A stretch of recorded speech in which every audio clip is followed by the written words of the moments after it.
Hi, this is Tom Soane and welcome to another episode of the Anonymous Landlord. And today we're talking about why a landlord would or would not accept an offer from somebody who's looking to do a rent-to-rent deal or a rent-to-rent property investment on a landlord's property. And just before we get started, a rent-to-rent is where somebody comes along and offers you a guaranteed rent, or they offer you a company let or something like that, where they effectively guarantee your rent for you and then re-rent it out or sublet it out to other tenants as a HMO, which is a house of multiple occupancy, or as an Airbnb or a holiday let, or they just re-rent it out for a profit themselves. It sounds great for the rent-to-renter, but on the face of it, it doesn't sound great for a landlord. But it might actually be. So I wanted to give you a few pros and cons, a few ideas, so that if you're ever made an offer on your rental property by a rent-to-renter, then you know hopefully a few different parts to it so you can make a good decision. It's not a bad thing, by the way. It suits some landlords more than others, and you've always got to try and think about it from all sides to make it work for you. So, first of all, rent to rent is basically where somebody will make you an offer on your property rental. They will then agree a rent. So for an example, if your normal rent is £1,000 and somebody comes along and offers you £750 a month as a guaranteed rent, paid month in, month out, doesn't matter whether tenants pay or not, the rent-to-renter will guarantee that rent. Now, that's good from a landlord's perspective because it means you get a secure income. There are a few things that you will need to check, which I'll come on to in a minute. But then that person, that rent-to-renter, will then re-rent the property out. Now, they can do that as either a standard let, which maybe then they'll re-rent the property out for £1,000. They take the £250 per month profit, and they will in turn manage that property, look after the maintenance, and in a lot of instances, they will carry out light refurbishment works, maybe even other refurbishment works, who knows? But if it works for them as a property investment, then that's how their offer will be calculated. So they're not going to make you an offer on a property that needs a full £10,000 refurbishment, and they're not going to make you an offer which will generate them £100 a month profit. They're going to make you an offer which warrants their investment in your property.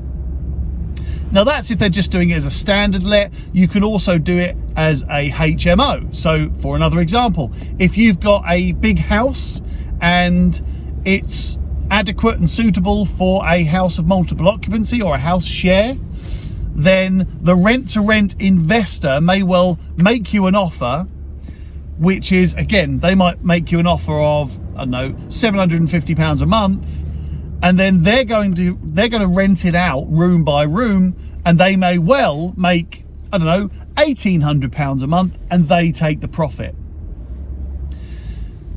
Which seems like, you would probably think that a landlord might think, well, hang on, why don't I just rent it out as a HMO? Yep, absolute valid question. And we'll come on to some counter arguments to this in a second. But then the rent-to-rent investor may well rent your property from you and then re-rent it out as an Airbnb or a holiday let, which again, they guarantee the rent to the landlord. So the landlord shouldn't really be bothered what they rent it out as, because the rent-to-rent investor is guaranteeing the rent, is guaranteeing the property maintenance, is guaranteeing the management of the property. So really, as long as it's all above board, which again, I'm going to tell you in a second about properties that, things to check and look out for, then as long as it's all above board and legal and compliant, then it doesn't really matter to the landlord. You might be one of those landlords that just wants easy, peaceful life, get your money each month, move on to the next month, get your money, move on, get your money, and so on, without having any involvement in the property. Now, if that's profitable for you, then you might want to consider this. Because remember, your property is nothing more than a vehicle which is designed to make profit. And the best investors, the anonymous landlords, their property is nothing more than a vehicle that's designed to make profit without them. And that's the key. And this is one way to do it. Now, you might make less profit, but if you carry out the right due diligence and research on the investor, and the investor has the right capital behind them, the right structure behind them, and is compliant and legal, then actually you can make profit, Mr. and Mrs. Landlord, with very minimal risk, because your rent is guaranteed. So it could be an option to consider. Now, what are the risks? Well, first of all, you are effectively taking on a business-to-business contract. Now, what does that mean? Well, if you are doing a private individual to private individual contract, then you are given much more leniency in the legal system, in the courts. And it's like a fair and reasonable leniency as well. So a judge, if it ever went to court because the rent-to-renter didn't pay the rent, or the property was damaged, or somehow there was some money owed to you for something, and you went to court, if this was a individual private contract, then or a consumer contract, then you may well be, you may well lose a bit, because the judge might say, well, you know what, yeah, I can see they owe you this money, but I can see that they are just a person, they didn't really mean to, it's not anybody's fault, blah, blah, blah, blah, blah. And you may well lose a bit of money on that. However, this is a business to business contract. So that means the legal system doesn't take that sort of leniency. And it's the same both ways. So if they owe you money, the chances are that judge will just say, do you have a contract? Yes. Does that contract include liability for this money owed? Yes. Case closed. You owe the money. Move on. Pay it. County court judgment.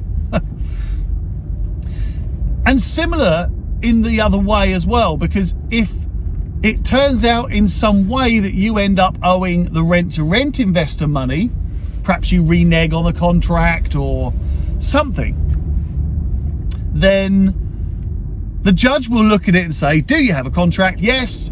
Does that contract state that you owe this money? Yes. Case closed. You owe the money. So in some cases, it's a good thing to have a black and white contract like that, where, as a business to business contract, it's cut and dry. There is no negotiation, but you should get a good lawyer to check over that contract, just to make sure that it is all above board, that it does protect you, because remember, the lawyer must work in your interests. So the second thing as well to check is the compliance of the rent-to-renter. If they're going to rent that property out as a HMO, or a house of multiple occupancy, then that rent-to-renter must have the HMO licensing if that's required, must apply the correct planning if that's required, because bear in mind, certain types of house shares do require planning permission from the council. So they must have all of those things in place. And there must be certain protections. If they're running a business, they need the right business indemnity insurances, public liability insurances, all of those things that are required by a business in order to operate with the general public must be in place. And I would also check that they have adequate cover. If anything goes wrong and it's the worst case scenario, and there's a fatality in your property, they need to be able to cover that, because there is a risk that is passed on to you. Again, you can go back to the contract and make sure that you accept no liability for those instances. Now, I don't know how feasible they are in court, but as long as you put those clauses in place that protect you as best as they can, then you should be all right. So you've protected yourself contractually, you've protected yourself as a business, because whether you own that company in a limited company name or privately, technically you are a business and probably will be treated as a business. because you receive income and you have an expenditure and so on and so on and so on. You make profit. Then you've also made sure that the rent-to-rent investor is compliant. That is very, very important. You do not, I promise you do not want to have your property rented out as a house of multiple occupancy and then get stung because the rent-to-renter didn't have the appropriate licensing, planning consent, permission to rent it out like that. Plus, if they're going to rent it out as a HMO, they need to make sure that your property is suitable as a HMO. There are so many pieces of legislation now around HMO properties.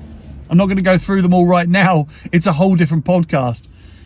So make sure that that rent-to-renter provides you with that information and at minimum takes on the whole liability for that licensing, for any repercussions from non-compliance. That is vitally important. Also, this is just a personal preference. If I was ever going to consider a rent-to-rent option, then I would insist that the rent-to-renter has the right capital, the right money behind them, the right financing, the right credit score in order to support my rent.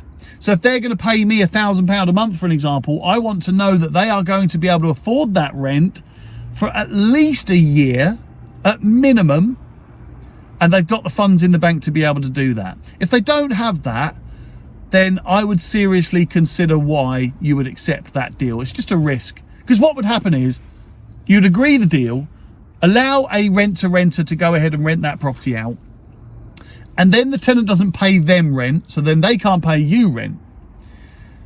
And all that happens is you go through that process whilst the property is either empty or not paying rent and you're not receiving rent. You go through a process of terminating contracts, evicting tenants, and so on and so on and so on. And that takes time. And yes, you can go to court and potentially recover that loss. However, that also takes time. So during the time that you're taking to go through that process, then you're losing money every single month. And especially if you've got expenses as well to pay. So do remember that. That rent-to-renter must have the right funds in place to be able to cover the rent for at least a year. More if, I mean, preferentially, that's the word, isn't it? I would prefer if I agree a 5-year rent-to-rent deal, I want to see that they've got funds to be able to pay it for 5 years. Now, that's a tall order, yes. And there are other ways to do it. But definitely get them to provide you with an Experian credit score, a full Experian credit score, or ask your accountant to run a credit score on them. Sometimes accountants have access to that sort of software. One way or another, they've got to do a credit score. And especially you can do a credit score on their business if they have one. That will be a good indicator about whether their business is financially viable. So yeah, try that out and see how that goes. But also one other thing to check, if you're going to check the rent-to-renter's financial viability or the financial suitability, then ask if they have other rent-to-rent properties. And this does two things.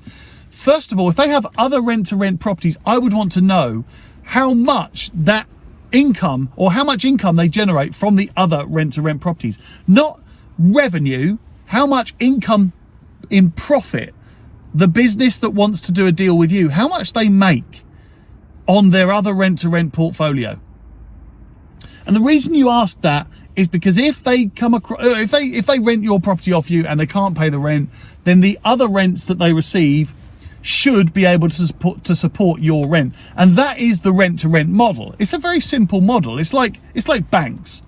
What they do is banks will lend out a load of money, and if they lend to somebody who's higher risk, then they'll increase the interest rate, because then they know that, let's say 10% of all of the loans they lend out are going to default, then the interest that they're charging on the other loans will cover that loss. And it's the same in rent-to-rent property. If you've got 10 properties all earning you 3% £5,000 in net profit, then you can afford to pay the rent on the percentage that may not pay you. You can afford to still pay the rent. I was talking to renters there, but hopefully that makes sense. Basically what I'm saying is that if they've got profits coming in from other properties, that should cover any of their properties that don't pay rent. Because the chances of a rent-to-renter's portfolio completely stopping payment of any rent is very, very low. So yeah, ask them what other properties they have as rent-to-rent in their portfolio. That'll be a really good question to ask. Ask them how much profit they make. If they're not prepared to share that with you, I would question why. It's a business. Why wouldn't you want people to know how much profit you make? If it is a legitimate business, then you can pretty much check out that all on public information. So I would question why not. Maybe you could ask to see their accounts, something like that. You kind of get where I'm going here, Mr. and Mrs. Landlord, and you may well be offered, you may have already been offered a rent-to-rent but not realise it.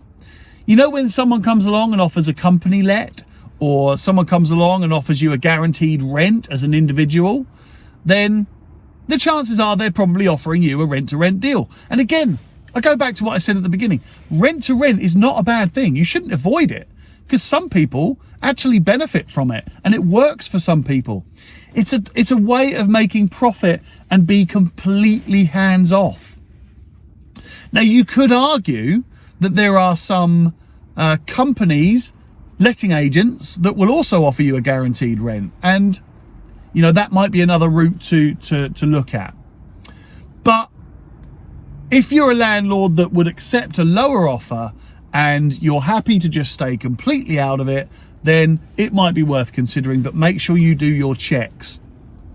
So what are the risks as well? I mean, look, I've been through a couple of risks already, but there might be a couple more. So for an example, if you have a property that is a rent-to-rent deal, then the chances are the rent-to-renter, the person that's renting directly from you, is going to be a business. And if they're a business, then they might be a limited company. And a limited company, just by the general essence of it, means that they have limited liability. So if the shit hits the fan and they struggle to pay your rent and it goes all tits up, they can just close that company down and will 9 times out of 10 be completely void of any contractual obligations they have with you. So there's a couple of ways to protect yourself from that, but it is always a risk, I will tell you that. And any investing is a risk, right? Any sort of thing like this is a risk. You can rent to a standard tenant and it's still a risk. But if you check out that company that is offering you a rent-to-rent, I would want to know how long it's been established.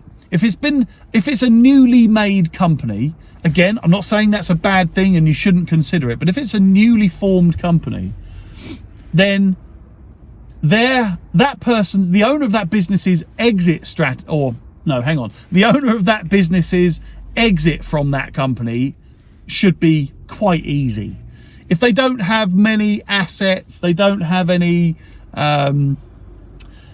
cash in there or anything like that, if basically it's just a newly formed company, they've gone out, done a rent-to-rent with you, and then it all goes tits up, they can just close that company down without too much problem, I wouldn't have thought.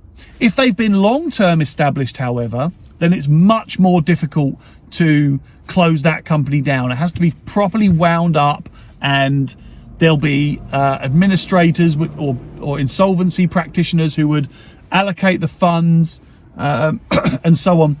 And in some cases, the owners can get into serious trouble. But check how long that business has been established. Long-term business is a better thing. Short-term business just means that you need to think about the risk a bit more. Also check out, like I said earlier on, how many properties they have in their portfolio and how long they've had those properties in their portfolio. So if they've been going for a good amount of time and they've got a good number of properties in their portfolio, then the chances are they're a decent company, and they're a decent, secure company who is making good profit, which means your property and your income is much more secure. I don't know why in this country we begrudge businesses for making profit. We hate companies that make profit. Whereas I see any company that I work with, if I'm going to do business with a company, I want them to be making profit. I want them to be making profit already, and I want them to be making profit from me. Because if they're making profit already, then they are a secure company. And if they're going to make profit from me, and I'm still making profit, right? I'm not saying that I sacrifice my profit for their profit, but if they're making profit as well from me, then that means they are in the deal. They are going to be active in the deal. It means a lot to them. It's going to be precious to them. They're going to want to protect that profit. So think about those things. Don't ever begrudge a company for making profit. In fact, we should all be applauding companies that make profit. If they do it compliantly, and they do it legally, and they do it honestly, and they make profit, good on them. Good on them. So just to wrap all of that up, and by the way, I apologize in advance. No, I apologize in arrears if this episode maybe has a ton of information all thrown about in a bit of a scattergun approach. These drive-bys and a lot of these podcasts are completely unscripted. I don't have notes. It just comes out of my head because, as I always say, these are the things that I think about on my way to the office. And it just all comes out. I just blurt it all out, and hopefully it forms into some sort of interest for you and some sort of... Sorry, just had a call coming in there. Yeah, hopefully it forms into some sort of good advice, good tips, good information that helps you in your decisions. But yeah, wrapping up then, definitely check the company that's offering you a rent to rent. Check how much profit they make. Check the longevity of their company. What you're doing is you're really analysing the risk.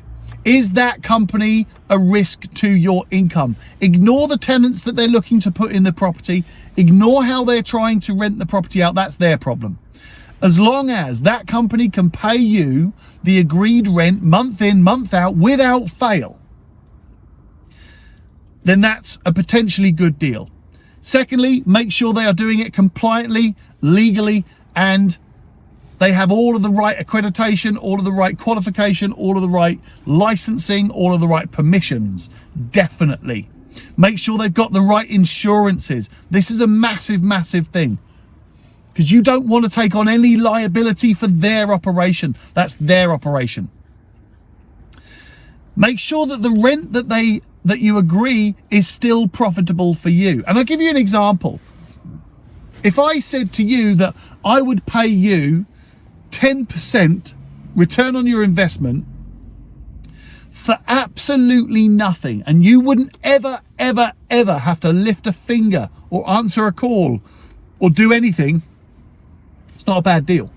When you consider that some people buy rental properties and manage it themselves for 10% return on investment. I don't understand that, but hey, some people, that's it. What you could do, by the way, just a quick side note, if you want to buy an investment property and you're looking at you're happy with 10% return on investment or 10% yield, then I would probably look for a different property and get an agent to manage so that you get 10% net profit without having to manage it yourself. Anyway, that's a whole different thing. So yeah, make sure that the rent to rent value works for you and it's profitable for you, but also make sure it's profitable to them. Please make sure that it's profitable to them. If it's profitable to them, then it will make sense for them, and it will make sense for them to protect it. They'll be more likely to look after it, and they'll be less likely to jump ship as soon as anything goes wrong. That's a very important one. Now, the ways that somebody would do the rent to rent, like I've said at the beginning, they might either do it as a single let, and let's take a property which normally would rent out for £1,000 a month. They might offer you £750 a month for a single let. They might offer you £1,000 a month, which is your full rent, and then they'll rent it out as a HMO, house of multiple occupancy. Or they might rent it out as an Airbnb, and they may even offer you a bit more. If your property is suitable for an Airbnb, they may well do that. So all in all, if you're going to consider a rent-to-rent deal, then don't be put off by the term rent-to-rent. I think that there's a bit of a stigma, is that the word? There's a bit of a bad taste in people's mouths from the phrase rent-to-rent or subletting, which I suppose technically it's not subletting, it is subletting, it is rent-to-rent, I don't know. But really, it's not a bad thing if you do it correctly. Now, here's a little warning, by the way, for any people that are thinking about doing rent-to-rent themselves. It's high risk. It costs money. You've got to get it right. You must be legal. You must be compliant. Please, don't try and do this without the correct compliance, licensing, consent, permission.